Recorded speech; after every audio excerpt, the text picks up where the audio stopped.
자, 오늘 본문은 다 공지된 것처럼 잘 알고 계시죠? 빌립보서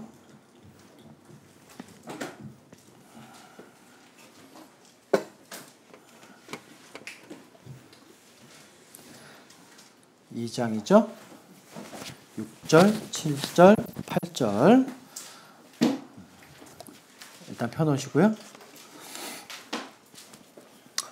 자, 우리 계속해서 이제 교리 공부를 해나가고 있습니다.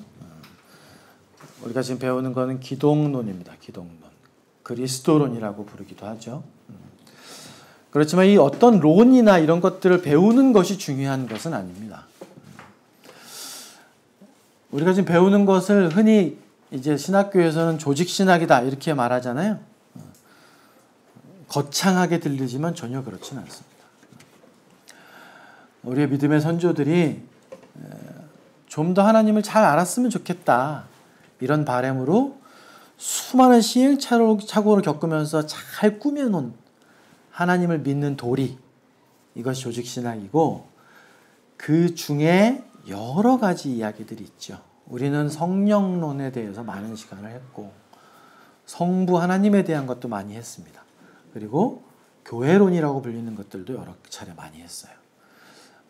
지난 7시간에 동안 했던 성육신에 대한 것은 이 성자론, 그리스도론의 한 파트입니다. 그래서 오늘 이 성자론, 그리스도론 9번째 시간이에요. 하나님을 아는 지식에서 우리는 마땅히 자라가야 됩니다. 하나님을 아는 지식에 계속해서 우리는 평생을 투자하면서 말씀을 통해 알아가야 될 의무가 있어요. 그러나 경계해야 될 것은 우리가 하나님을 아는 지식이 많아지면 많아질수록 우리 머리가 커지다 보니까 교만해지는 마음이 들기 쉽습니다. 또 내가 알고 있는 것, 정말 복음의 핵심적인 진리와 다른 것을 판단하려고 하는 그런 습성이 생기기도 해요. 말씀을 계속해서 공부하다 보면 그런 습성이 생기기도 하는데 그런 것들 우린 경계해야 됩니다. 그래서 배우면 배울수록 우리 머리는 냉철하게, 가슴은 어떻게? 뜨겁게. 하나님을 향한 것들을 알면 알수록 좀 더 하나님을 알고자 하는 열망이 커지고 그리고 예수 그리스도를 향한 사랑의 마음들이 커지기 위해서 우리가 이걸 배우는 거예요. 목적을 좀 명확하게 인식하시고 갔으면 좋겠습니다. 많이 알아서 다른 사람을 재단하고 판단하기 위한 것은 절대로 아니라는 겁니다. 제가 이렇게 교리 공부를 계속해서 해나가다 보면 참 이 스스로 부족함을 많이 느껴요. 이 부족함은 제가 신학교 공부를 안 해서 느끼는 부족함 전혀 아니에요. 어떤 부족함이냐 하면 하나님을 향한 뜨거운 사랑의 부족함, 그리고 말씀에 대한 열정에 대한 부족함이에요. 신학교를 못 나와서 이런 조직신학을 잘 가르칠 수 없을까요? 안 그렇습니다. 우리가 많이 아는 마틴 로이드 존스나 스펄전 목사님이나 드와이트 레이먼 무디 목사님 같은 분들도 하나도 신학교를 나오신 분들이 아니에요. 네. 그러나 정말 부족함을 느끼는 건 하나님을 향한 사랑, 예수 그리스도를 더 알고 싶어하는 열정, 이런 것들이 부족함을 많이 느껴요. 그래서 같이 기도해 주십시오. 정말 그런 것들이 정말 뜨거운 가운데 그 뜨거운 마음들을 잘 정리해서 여러분들과 함께 나눌 수 있게 되길 정말 소망합니다. 여러분들이 기도해 주셔야만 가능할 겁니다. 교회를 위해서 꼭 기도해 주십시오. 우리 오늘 기독론 9번째 시간 어떤 걸 한다고 말씀드렸죠? 제복, 예, 그분의 낮아지심에 대한 겁니다. 낮아지심에 대한 것. 우리 오늘 말씀 같이 한번 읽어볼게요. 빌립보서 2장 6절, 7절, 8절 천천히 뜻을 새기시면서 같이 합독하도록 하겠습니다. 시작. 그는 근본 하나님의 본체시나 하나님과 동등됨을 취할 것으로 여기지 아니하시고 오히려 자기를 비워 종의 형체를 가지사 사람들과 같이 되셨고 사람의 모양으로 나타나사 자기를 낮추시고 죽기까지 복종하셨으니 곧 십자가에 죽으심이라. 신앙생활 오래 하신 분들은 이 구절 굉장히 익숙한 구절이에요. 그렇죠? 익숙하지 않으신 분도 분명히 있겠지만요. 이 구절을 여러 번 보셨을 텐데 이 구절 읽으실 때 어떤 깨달음으로 이 구절을 받아들이셨어요? 아, 그분 맞아 하나님이셔. 그분은 완전한 하나님이시지. 그렇지만 그 하나님이 하나님으로서 마땅히 취급받으시는 것을 거부하시고 이 땅에 사람으로 오신 것이지. 사람으로 오셨는데 더군다나 모든 것에 순종하시고 죽기까지 하신 거야. 맞아. 그 성자 하나님께서 낮아지신 것이지. 이렇게 깨달으셨죠. 맞는 말씀입니다. 이 깨달음이 틀리지 않습니다. 그렇지만 지금 제가 말씀드린 이 구절을 그 정도 수준으로만 깨닫는 것이 맞는가? 오늘 그것을 함께 나눠보려고 해요. 예수님의 낮아지심에 대한 것, 오늘 같이 말씀을 통해 묵상해 보기를 원하는데요. 좀 전에 읽은 빌립보서 2장 6절, 7절, 8절 말씀 보면서 예수님의 낮아지심과 관련돼서 가장 핵심적인 단어를 꼽으라면 어떤 걸 꼽으실 수 있으시겠어요? 어떤 단어, 어떤 문맥, 예수님의 낮아지심과 관련된 가장 핵심적인 단어 뭐가 있을까요? 종도 있죠. 십자가의 죽음, 예. 또 죽기까지, 예. 복종, 예. 예? 낮아지심인데? 하나님의 본체니까 얼마나 낮아졌는지. 예. 뭐 그런 묵상도 가능하죠. 예. 제가 원하는 답은 아직 안 나왔습니다. 아까 하셨잖아요, 예, 제가 원하는 답은 그거였습니다. 자기를 비워. 예. 이 자기를 비워라는 말씀을 마틴 로이드 존스 목사님은 어떻게 표현했냐면 자신을 명성 없는 자로 만드셨다 이렇게 말씀을 했어요. 근데 그것도 조금 이렇게 확 가슴에 와닿진 않죠. 자기를 비웠다고 하는 것이 자신을 명성 없는 자로 만드셨다 이렇게 마틴 로이드 존스는 표현하더라고요. 근데 저도 이걸 보고서 그렇게 마음에 확 와닿진 않는다 이런 생각이 좀 들더라고요. 명성 없는 자가 어떤 의미인가요? 이름 없는 자가 되셨다. 결국은 비천한 자로 스스로 취급당하셨다. 이런 의미입니다. 자기를 비웠다는 것이. 태초부터 그 예수 그리스도 그분은 완전한 삼위 하나님과 함께 계시던 분이셨어요. 그분께서 스스로 하나님으로 마땅히 영광과 존귀와 찬양 속에 거하셔야 되는 것이 마땅함에도 불구하고 그분이 그것을 자신의 것으로 여기지 않으시고 스스로를 비우셨다는 겁니다. 스스로를 이름 없는 자처럼 취급하셨다는 거예요. 더군다나 비천한 자의 위치로 스스로 나아가셨다. 오늘 그걸 말씀하고 있습니다. 그렇다면 여러분, 이 빌립보서 2장 6절, 7절, 8절에서 말씀하시는 예수님의 낮아지심, 이 낮아지심이라는 말씀은요, 신학적인 용어로 예수님의 자기 비하 이렇게 말하기도 해요. 자기 비하. 한문이라 좀 어려운 마음이 있지만 어른 우리 이제 연배 좀 있는 분들은 다 무슨 말인지 아시죠? 예수님의 자기 비하와 반대되는 개념으로 예수님의 승귀, 귀하게 올라가셨다. 이런 대조되는 개념으로 조직신학에서는 표현을 합니다. 예수님의 자기 비하와 그 후에 이어지는 예수님의 승기. 이걸 하나로 묶어서 보통 설명을 하거든요.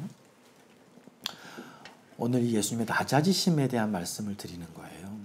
여러분 좀 전에 설명드린 것처럼 그분은 완전한 하나님이셨죠. 태초부터 삼위의 하나님을 구성한 완전한 하나님이셨어요. 그러나 그것을 마땅한 권리로 여기지 않으시고 스스로를 비우셔서 명성 없는 자로, 이름 없는 자로 비천한 자의 위치로 스스로 내려가심. 이것을 성경에선 예수님의 낮아지심, 자기 비하다 이렇게 말씀하고 있어요. 그럼 한 가지 더 여기서 여쭤보겠습니다. 예수님의 낮아지심에 대한 우리가 묵상은 이 정도 수준으로만 이해하면 괜찮겠습니까? 어떠세요? 맞아요. 그분이 하나님이셨는데 자신을 비워서 낮아지신 거야. 인간이 되신 거야. 그래서 이 땅에서 죽기까지 순종하셔서 십자가에 죽으신 거야. 주님의 낮아지심에 대한 자기 비하에 대한 이해가 이 정도만 이해하면 괜찮을까요? 어떠세요? 아마도 대부분의 분들은 예수님의 낮아지심 맞지? 성육신도 낮아지심이고 그분의 낮아지심은 이 정도 수준만 이해하면 괜찮을 거야. 그리고 그 이상의 것들을 딱히 많이 그렇게 생각해 보신 적은 없을 거라고 생각이 들어요. 여러분, 예수님께서 자기를 비우셨다는 거에는 우리가 주의해야 되는 부분이 하나가 있어요. 자기를 비웠다고 하는 것이 예수님의 그런 태초부터 가지고 계시던 신성, 완전한 하나님으로서의 신성을 내려놓으셨다, 비우셨다, 이런 개념으로 이해하시면 좀 곤란해요. 무슨 말이냐면 자기를 비워 종의 형체를 가지셨지만 지난 시간에 우리가 말씀 나눈 것처럼 그분은 이 땅에 계신 33년간 완전한 하나님이셨어요. 그렇죠? 단 한순간도 하나님이 아니셨던 적은 없습니다. 그러면 낮아지셨다는 건 뭘 의미하는 거냐? 그분께서 그 신적인 속성들 있죠. 전능하심, 전지하심, 또 어느 곳에나 존재하시는 무소부지하심, 이런 하나님 고유의 속성들을 잠시 제한하셨다라는 의미예요. 마치 어떤 왕이, 우리 사극 같은 거 보면 왕이 아멘감찰을 나가잖아요. 아멘감찰 나갈 때 어떻게 해요?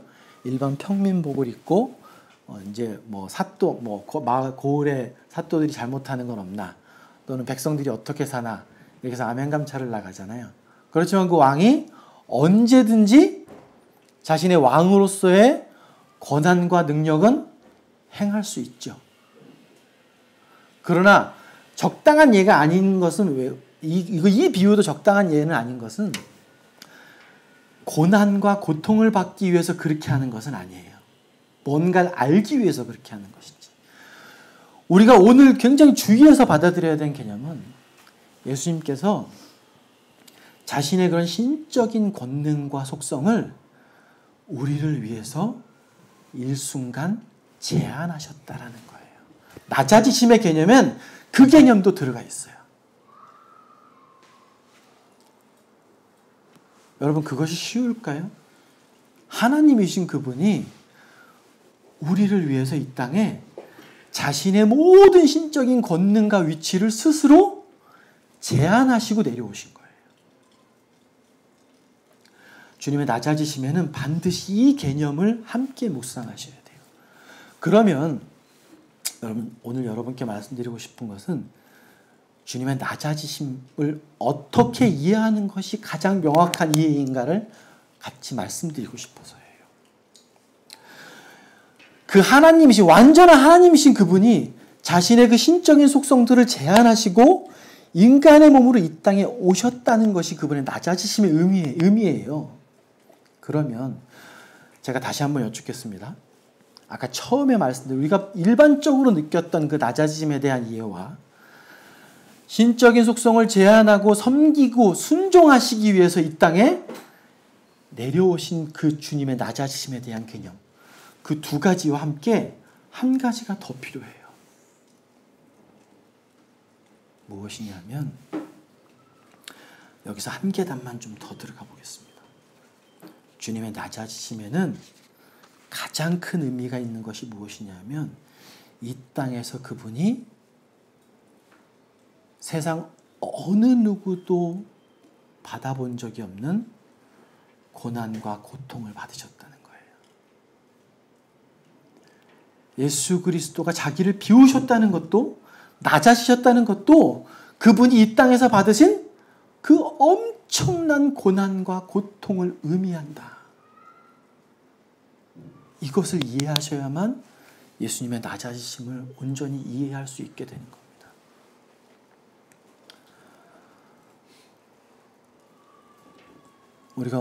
제가 오늘 여러분과 함께 나누고 싶은 말씀은 이게 핵심이에요.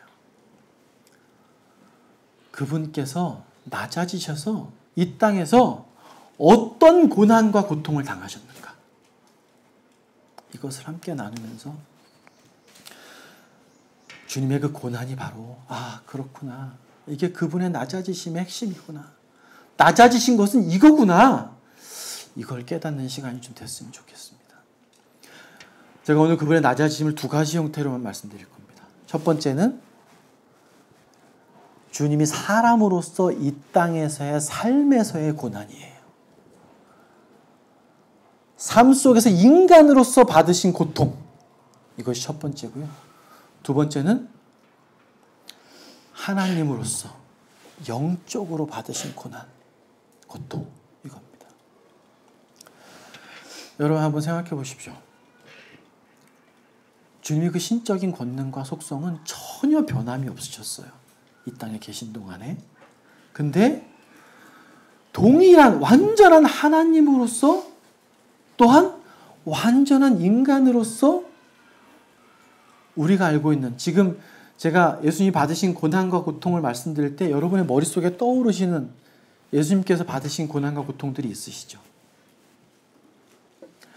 그럼 그분이 완전한 인간으로서 또한 완전한 하나님으로서 그런 고통과 고난을 받는다는 것이 과연 어떤 의미일까? 좀 세세하게 한번 짚어보겠습니다. 저희 말씀 준비하면서 그래도 주님께서 받으신 고난과 고통을 많이 안다고 생각하면서 지냈어요. 근데 아니더라고요. 저에게 끊임없이 들었던 질문은 왜 이렇게까지 하셔야만 했을까? 이런 질문이 끊임없이 저에게 들었습니다. 첫 번째로 주님이 이 땅에 사람으로서 받으신 고통을 한번 볼까요? 성경 말씀을 통해서. 먼저 주님께서 태어나시고 공생애를 시작하기 전까지 주님은 어떤 고통을 받으셨을까요? 한번 딱 떠오르시는 거 한번 얘기해 보실래요? 태어나셔서부터 공생애 시작 전까지 받으신, 사람으로서 받으신 고통. 가난. 제가 말씀드릴게요. 예수님이 이 땅에 어떻게 오셨죠? 동정녀에게 태어나요. 예수님은 태어나시기 전부터도 세상 사람들에서 비난을 받았어요. 뱃속에 계시는 동안에도 축복을 받지 못하셨어요.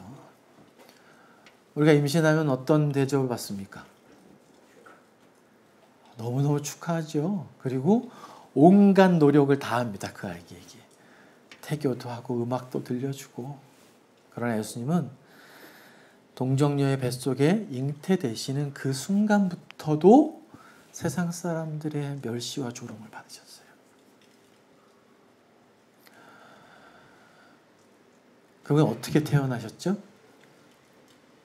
네, 마구간에서 태어나셨어요. 제가 지난번에 말씀드렸습니다.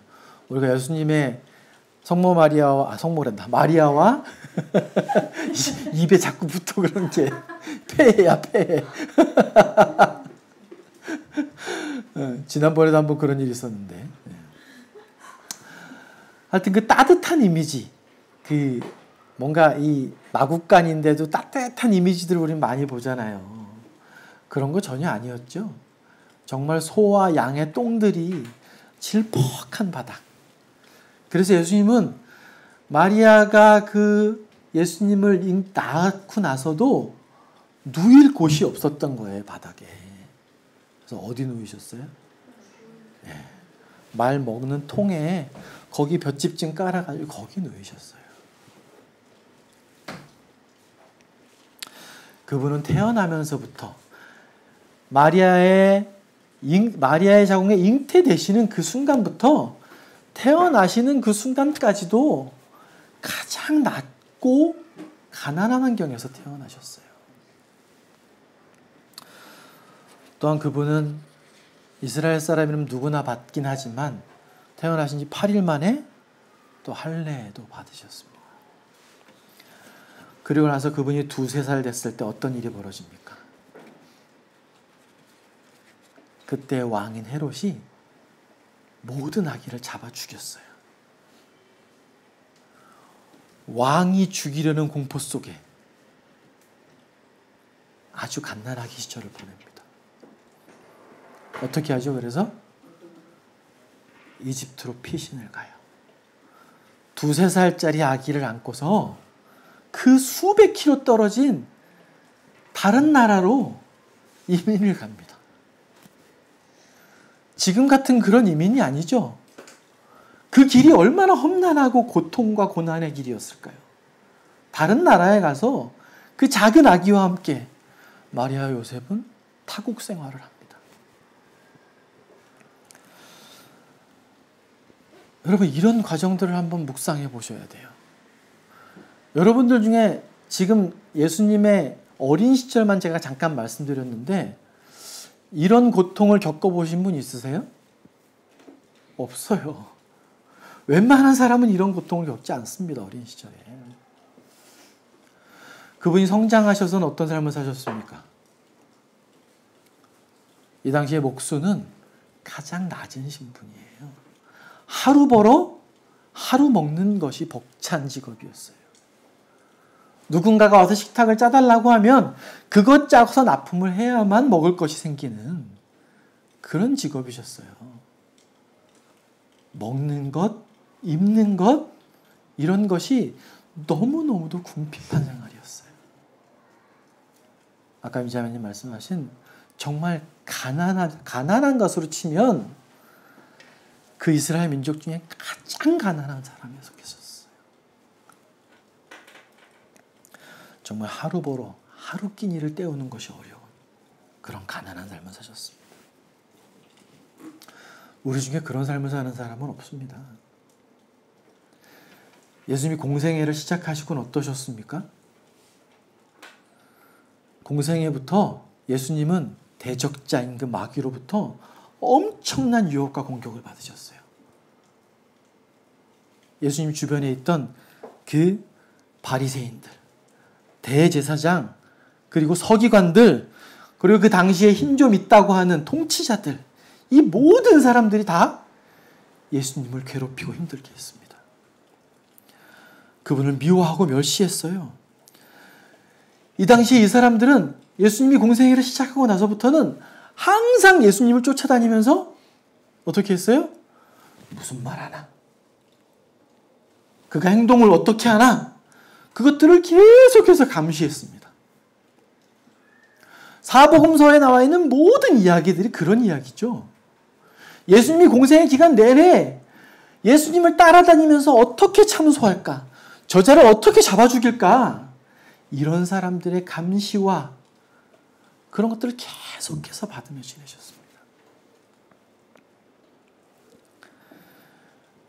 여러분, 지난 정부에서 그런 것들 자주 나오죠. 국정원에서 사찰했다는 얘기 많이 들으시죠. 그 세월호 가족들도 굉장히 오랜 기간 사찰을 했었다고 그러잖아요. 그러니까 쫓아다니면서 누굴 만나는지, 만나서 무슨 얘기를 하는지, 뭘 먹었는지 이런 것들까지 계속 누군가가 감시하는 거예요. 정말 사람 피를 말릴 것 같아요. 그렇게 감시를 당하며 산다면. 예수님도 그런 삶을 사셨습니다. 공생애 내내 그 당시에 가장 힘세다고 하는 사람들이 예수님을 계속해서 감시하고 다녔어요. 만약에 예수님께 잠자리를 제공한 집이 있었다면 쫓아가서 아마 너 왜 잠자리 제공했냐? 너 왜 그 사람에게 밥을 제공했냐? 이런 식으로 너 그거 무슨 관계냐? 장님이 눈을 떴을 때 그 장님에게 대했던 대제사장들의 행동을 여러분은 알고 계시죠? 그 부모까지 불러다가 조사를 해요. 너 무슨 관계냐 그와? 이런 식으로 조사를 합니다. 내내 예수님을 괴롭혔어요. 그들은. 정말 잠자는 것, 먹는 것 한 끼까지도 예수님의 삶은 단 한순간도 편한 순간이 없었어요. 심지어 그들은 예수님을 어떻게 하려고 했어요? 틈만 나면 죽이려고 했어요. 감시하는 수준이 아니라 틈만 나면 어떻게든 죽이려고 했어요. 심지어 예수님을 낭떠러지로 밀어서 떨어뜨리려고 막 했었어요. 누가복음 4장 29절에 보면 나옵니다. 또 예수님이 하나님이라는 말씀을 하니까 어떻게 해요? 돌을 들어가지고 그 자리에서 돌을 들어가지고 그분을 내려치려고 막 했어요. 한 사람이 아니요. 그곳에 있던 많은 바리새인들과 서기관들이 예수님을 돌로 쳐 죽이려고까지 했습니다.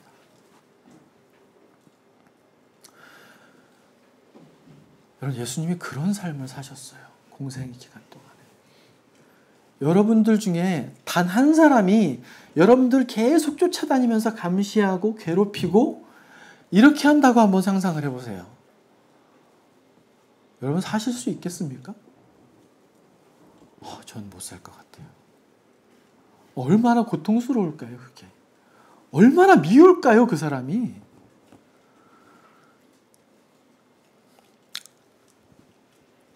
여러분, 예수님께서 겟세마네를 가셔서 그 후에는 어떤 일을 당하셨죠?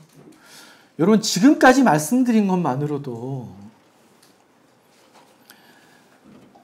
예수님 살기가 얼마나 힘드셨을까요? 그 고통이 얼마나 컸을까요? 예수님 겟세마네 가셔서 어떻게 하십니까? 얼굴을 땅에 대고 정말 땀이 핏방울처럼 쏟아질 만큼 기도를 하십니다.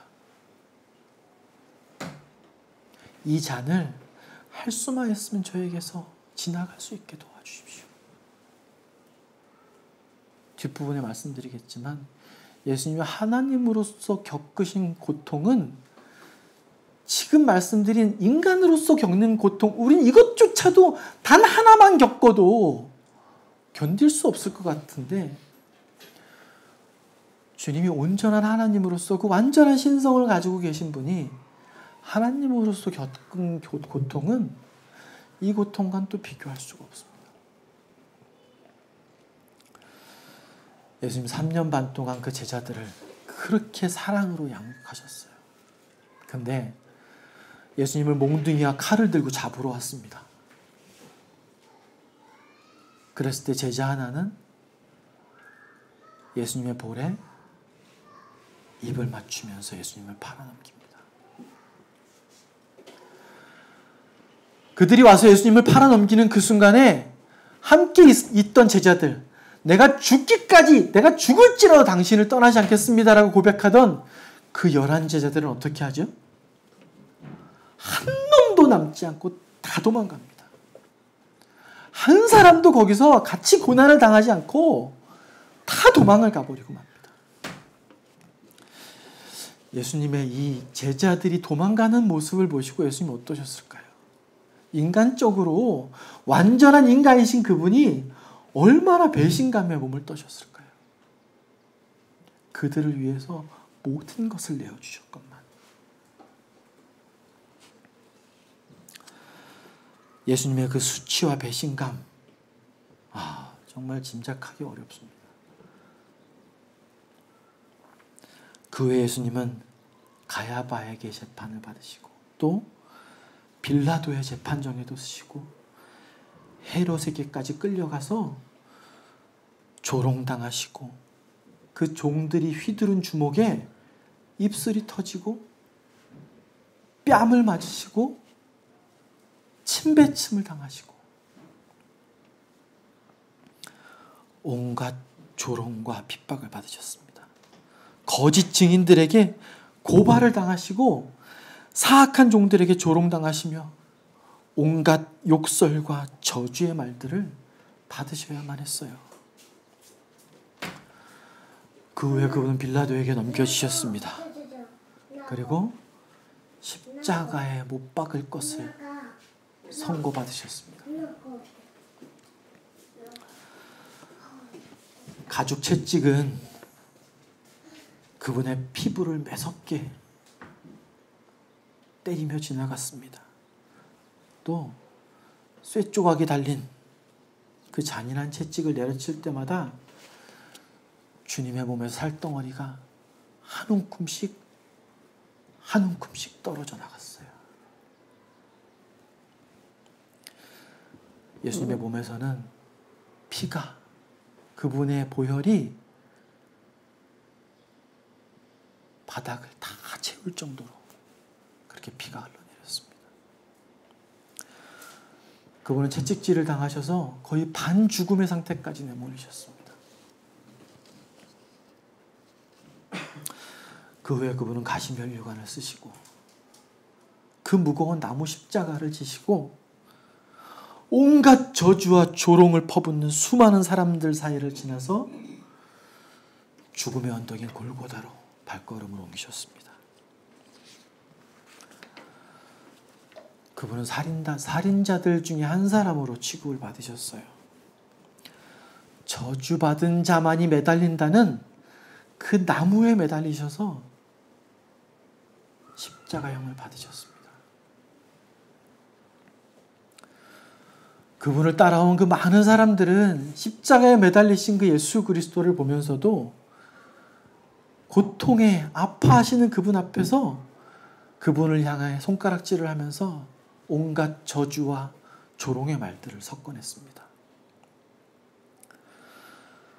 저주받은 자로 나무에 달린 그분께는 쓸개즙을 섞은 식초가 제공되었습니다.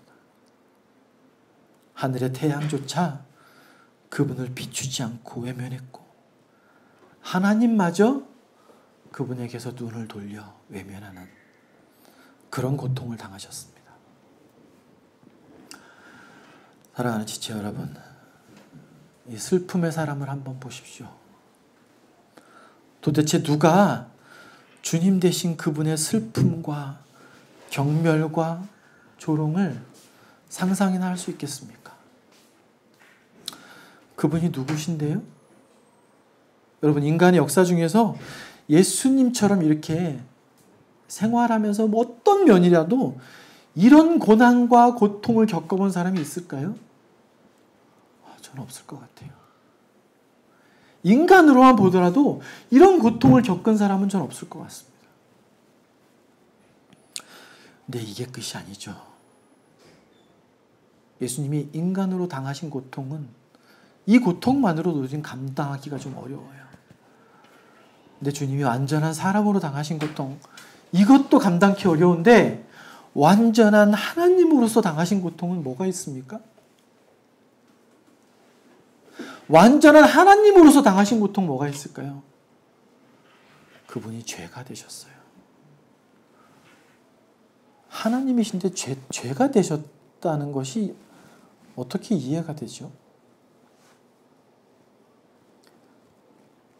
그리고 두 번째는 그분이 하나님의 진노의 대상이 되셨어요.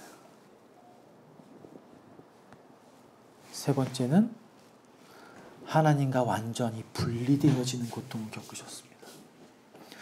여러분, 예수님이 하나님으로서 받으신 영적인 고통이 이 인간적인 육체적인 고통과 비교할 때 어떤 느낌이 드십니까?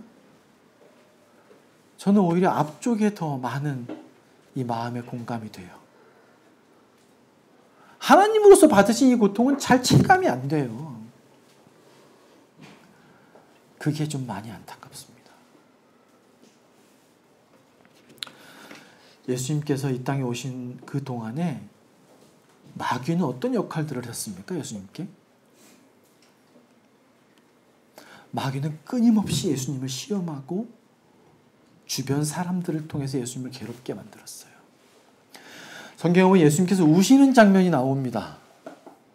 기억나시는 장면 있으세요? 예, 나사로의 무덤 앞에 서서 우시는 장면이 나와요. 예수께서 눈물을 흘리시더라. 예수께서 그가 우는 것과 또 함께 온 유대인들이 우는 것을 보시고 심령의 비통이 여기시고 불쌍히 여기셨다. 예수님 그렇게 말씀하십니다. 죄의 결과로 인해서 죽을 수밖에 없고 그 죽음의 고통을 당하는 사랑하는 나사로와 그 죽음으로 인해 비통해하며 슬퍼하는 사람들을 보시면서 예수님께서는 눈물을 흘리시고 아파하셨습니다. 예수님께서 예루살렘에 입성하시던 그 순간에 먼 발치로 보이는 예루살렘을 보시면서 예수님께서 어떻게 말씀하십니까? 예루살렘아, 예루살렘아, 선지자들을 죽이고 내게 파송된 자들을 돌로 치는 자여, 암탉이 제 새끼를 날개 아래에 모음같이 내가 너희의 자녀를 모으려 한 일이 몇 번이냐? 그러나 너희가 원하지 아니하였도다. 이렇게 말씀하시죠. 예수님 다윗의 후손으로 오신 이스라엘 사람이었습니다. 하나님께서 택하신 이스라엘 민족이 행하는 악한 행위들을 보시면서 메시아가 왔음에도 불구하고 그분을 인정하지 않고 오히려 조롱하고 핍박하는 그 당신이 택하신 민족들을 보면서 얼마나 큰 마음의 아픔과 고통을 겪으셨을까요? 마귀는 예수님 자신을 계속해서 유혹하고 힘들게 하고 고통을 줬습니다. 여러분, 아까 말씀드린 것처럼 사복음서에 나온 예수님이 이 땅에서의 모습들은 어떤 면에서 보면 사탄의 유혹과 사탄에게 조종당한 죄인들이 예수님을 힘들게 하는 그 고통의 장면들로 다 채워져 있다고 해도 과언이 아닐 겁니다. 여러분, 마귀는 터무니없게도 창조주이신 그분이 인간의 몸을 입고 오신 걸 뻔히 알면서도, 그분이 완전한 하나님이시라는 걸 알면서도 그분을 유혹해요. 얼마나 대담합니까? 어떻게 그런 용기가 있을 수 있죠? 마귀는 그분이 하나님이시라는 걸 알아요. 근데 마귀는 그분이 완전한 인간의 연약함을 갖고 계시다는 것도 알고 있습니다. 마귀는 예수님 오시기 4000년 전에 에덴 동산에서도 왕으로서의 권한을 부여하신 그 아담을 유혹해서 죄에 빠뜨렸습니다. 그리하여 하나님께서 창조하신 이 모든 세상을 자기의 것으로 만들었어요. 그러다 보니까 예수님께서 이 땅에 인간으로 오신 것을 알고, 두 번째 아담이신 그분도 내가 충분히 넘어뜨릴 수 있을 거다, 이렇게 착각을 했던 거예요. 그래서 계속해서 예수님을 유혹합니다. 광야에서의 40일간의 예수님을 시험하신 것은 우리가 너무도 잘 알지만, 그리고 나서 그런 장면이 있어요. 마귀가 예수님을 완전히 떠나요? 아니에요. 잠시 떠나니라, 이렇게 얘기합니다. 그럼 그 다음엔 어떻게 했다는 얘기예요? 성경에 그것을 다 기록하고 있지 않지만 끊임없이 예수님을 힘들게 하고 유혹하고 직접적으로 예수님을 흔들게 했거니와 그 주변에 있는 사람들을 계속해서 동원해서 예수님을 괴롭혔습니다. 여러분, 예수님이 죄가 되셨다는 것, 우리는 여러 번 설명해서 아마 많이 알고 계실 거예요. 우리 고린도후서 5장 21절 한번 찾아보십시오. 이거 외우셔야 됩니다. 꼭. 이 말씀 꼭 외우셨으면 좋겠어요. 고린도후서 5장 21절 같이 읽습니다.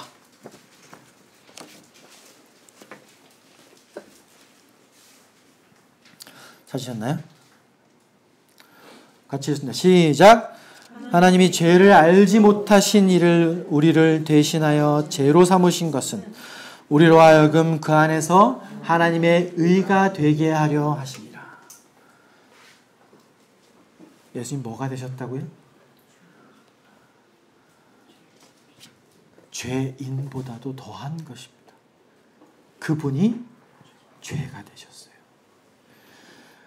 모세가 광야에서 불뱀에 몰린 사람들에게 그들이 살 수 있는 유일한 방법으로 제시한 게 뭡니까? 나무에 달린 놋뱀이죠. 이 뱀을 바라보는 자는 살리라, 이렇게 말씀하셨죠. 이 나무에 달린 것이 뭡니까? 뱀이에요. 뱀.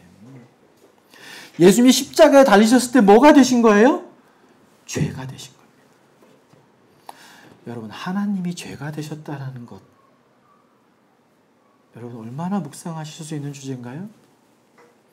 하나님이 죄가 되셨다는 것이 여러분들의 상상 속에서 이미지로 그려지시나요? 저는 안 되더라고요. 아무리 십자가를 묵상하고 예수 그리스도의 십자가에서의 고난을 묵상하면서 그분이 죄가 되셨다는 걸 상상하고 묵상하고 고민해봐도 잘 가슴에 와닿지가 않아요. 참 답답합니다. 그래서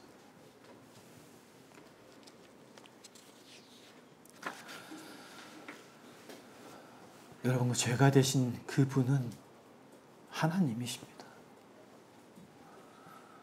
죄라는 것은 조금도 보실 수 없는 분이에요. 죄가 그분 앞에 범접할 수도 없는 완전한 하나님이십니다. 그분이 죄가 되셨다는 겁니다.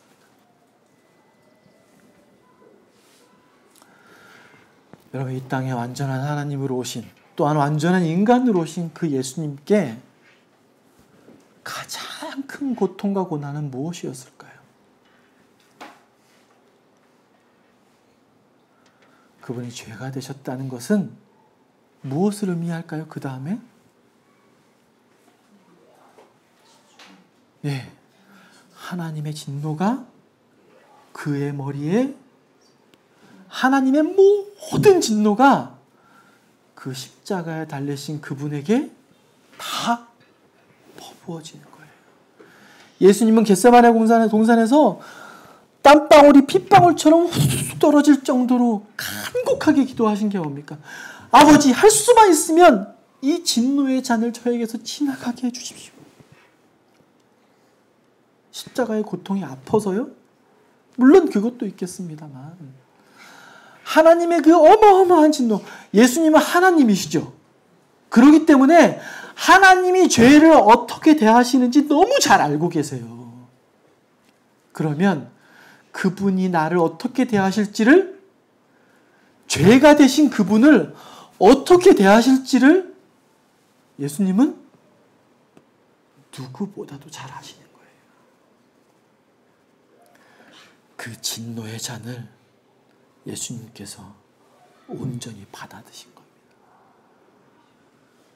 여러분, 이거보다 낮아질 수 있을까요? 주님의 낮아지심은 이것을 의미하는 거예요.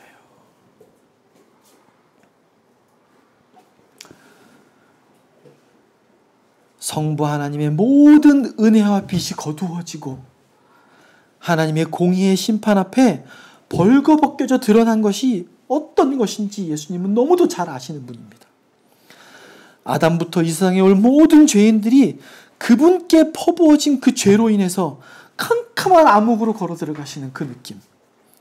어느 누구도 도울 자가 없고 도울 수도 없는 상태로 떨어지는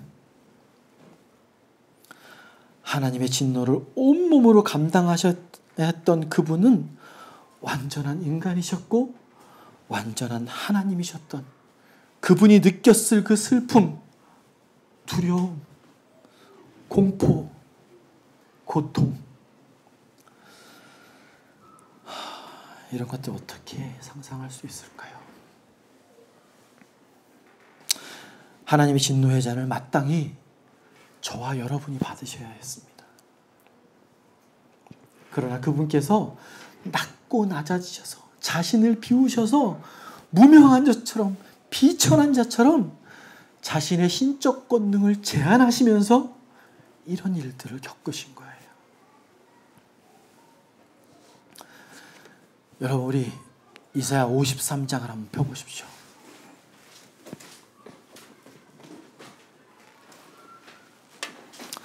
제가 이 말씀들을 준비하면서 나중에 이사야 53장을 봤어요. 근데 굳이 말씀을 안 전하고 이사야 53장만 봐도 충분하겠다, 이런 생각을 했습니다. 준비한 말씀 모든 것이 이사야 53장에 다 녹아들어 있더라고요. 여러분, 우리 한 목소리로 좀 읽어볼게요. 이사야 53장 12절입니다. 12절밖에 안 되니까 지금 제가 여러분께 예수님의 낮아지심, 그분이 당하신 고통과 고난들을 말씀드렸어요. 인간으로서 받으신 고통들 말씀드렸고, 하나님으로서 받으신 고통, 죄가 되시고 하나님의 공의의 심판을 당하시고 하나님으로부터 분리되어 떨어지는 그런 고난과 고통을 당하신 그 주님의 낮아지심이 이사야 53장에 예수님 오시기 700년 전에 이사야는 하나님의 성령의 충만함으로 이 글들을 기록했습니다. 우리 같이 읽겠습니다. 시작. 우리가 전한 것을 누가 믿었느냐? 여호와의 팔이 누구에게 나타났느냐?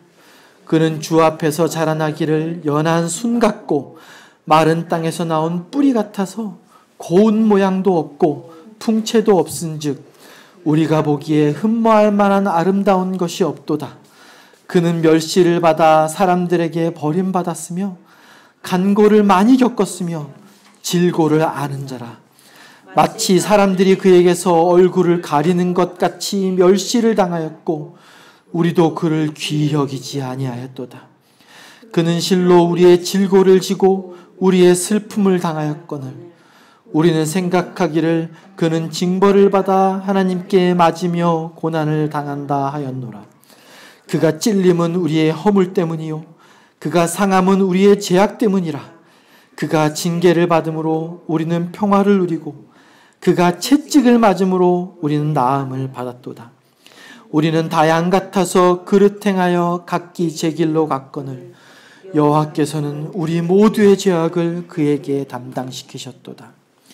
그가 곤욕을 당하여 괴로울 때에도 그의 입을 열지 아니하였으며 마치 도수장으로 끌려가는 어린 양과 털 깎는 자 앞에서 잠잠한 양같이 그의 입을 열지 아니하였도다.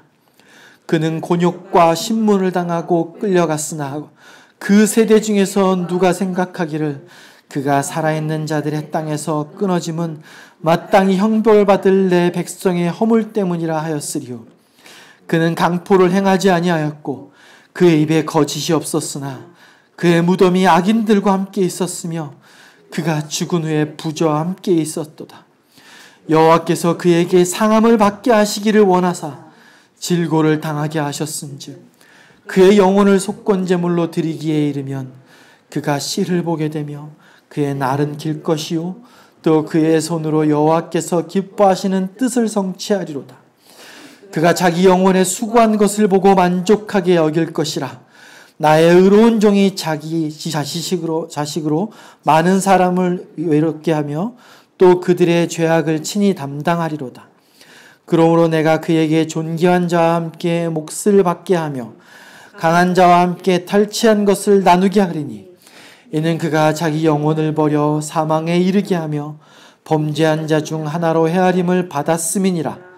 그러나 그가 많은 사람의 죄를 담당하며 범죄자를 위하여 기도하였느니라. 아멘. 여러분, 이사야 53장 읽으시면서 어떤 마음이 드십니까?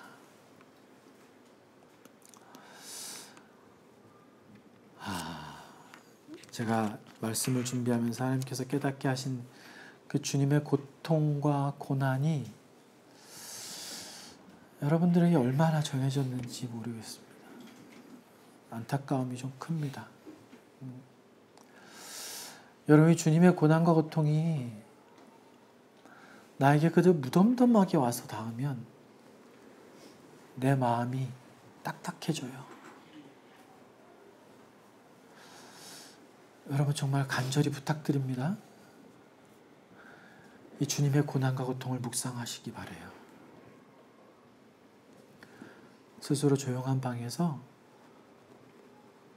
그분의 삶을 인간으로서 받으신 고통, 태어나시면서부터 성장하시고 성장하셔서 공생애의 삶을 어떻게 겪으셨는지,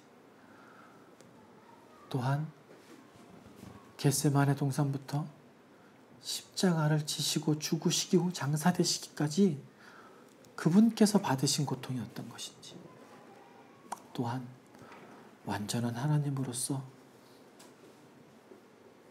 죄가 되셨다는 것, 그리고 하나님의 그 두렵고 무서운 진노의 심판을 십자가에서 온전히 혼자 견디어내셨고, 영원전부터 완전한 삼위로 존재하시던 그 하나님이 십자가에서 끊어지는, 하나님으로서 완전한 삼위에서 끊어지는 그 주님의 고통이 어떤 것인지, 여러분 여기에서 한 발 더 들어가면 그분께서 지옥에 가심까지도 이야기되어질 수 있습니다. 그러나 오늘은 그분께서 지옥에 가신 것에 대해서는 따로 나누지 않겠습니다. 제가 말씀드리는 걸 한번 적으셔서 나중에 한번 따로 보십시오. 시편 16편 10절,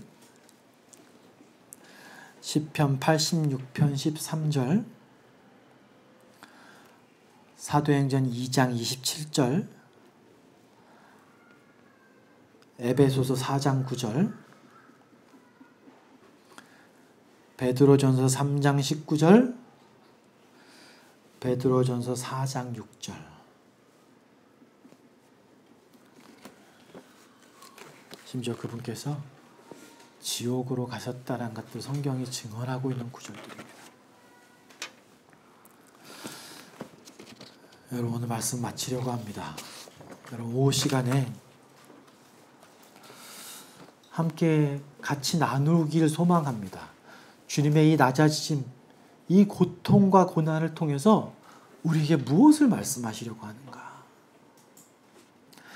주님 왜 그렇게까지 낮아지셔야만 했는가? 이것들을 오후 시간에 같이 좀 나눠봤으면 좋겠어요. 주님의 그 사랑이 얼마나 큰 것인지.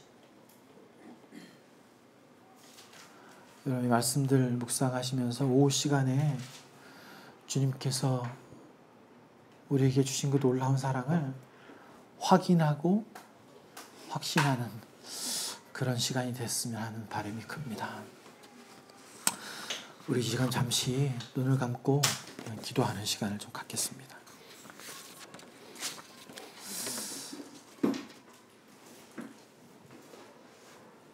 여러분 묵상, 이 주님의 말씀, 주님의 자기 비하, 낮아지심에 대해서 주님의 성육신 하심도 너무 중요합니다. 그러나 우리가 조용한 방에서 주님의 낮아지심, 그분의 고통, 고난을 묵상해야만 그분의 사랑을 깨닫게 돼요. 왜 주님 그토록 낮아지셔야만 했을까요? 이 세상 어떤 존재도 이런 주님의 고통과 고난으로 낮아지심을 경험해 본 자가 없어요. 여러분 주님의 낮아지심이 나에게 그저 아무런 가슴을 찌름도 없고 안타까움도 없고, 주님 왜 나를 위해 그렇게까지 하셔야만 했습니까? 이런 울부짖음이 없다면 주님 그건 정말 그건 너무 슬픈 일입니다. 이 시간 잠시 들으신 말씀 묵상하시면서 잠깐 주님 앞에 고백하며 기도하는 시간 좀 갖겠습니다.